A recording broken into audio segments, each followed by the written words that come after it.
Mesdames, Messieurs, bonjour et bienvenue sur notre chaîne YouTube. Ici nous vous donnons la clé, alors si vous êtes nouveau, abonnez-vous et cliquez sur la cloche de notification pour ne plus rien manquer. Cela fait, on peut commencer. Mali, au moins 13 civils tués par des soldats et des hommes blancs démentis militaires. Au moins 13 civils ont été tués dimanche dans le centre du Mali par des soldats et des militaires blancs, ont affirmé lundi à l'AFP des élus locaux et un responsable d'une association communautaire. Une information démentie par une source militaire malienne.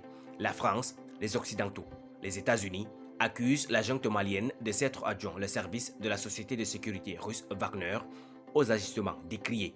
Les autorités maliennes démentent et parlent de coopération avec l'armée russe au nom d'une relation ancienne d'État à État.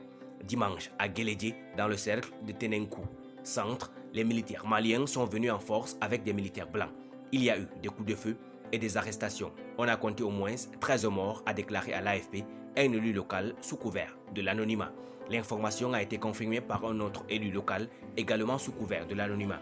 Parmi les personnes tuées, il y a une femme, sa fille et sa petite-fille, a précisé cette source. Un habitant de Guélédié a de son côté indiqué que le village a été attaqué parce que l'armée et les militaires blancs de Wagner considèrent que c'est une localité de djihadistes. Un responsable de l'association Capital Poulakou, une association pour la promotion de la culture des Peuls, une des ethnies maliennes, a affirmé à l'AFP que ce sont plus de 20 civils qui ont été tués et arrêtés dimanche à Guélédié. Des membres, selon lui, de cette communauté ont fait trop d'amalgame. Tous les Peuls ne sont pas des djihadistes. Ceux qui ont été tués sont des civils innocents, a-t-il ajouté.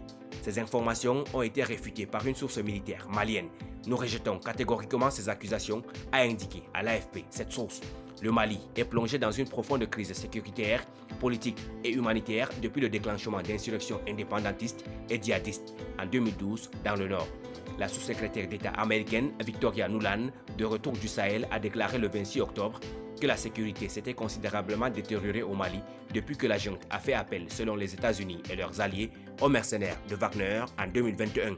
Les militaires qui ont pris le pouvoir par la force en 2020 au Mali se sont détournés depuis un an de l'allié français et de ses partenaires et tournés vers la Russie.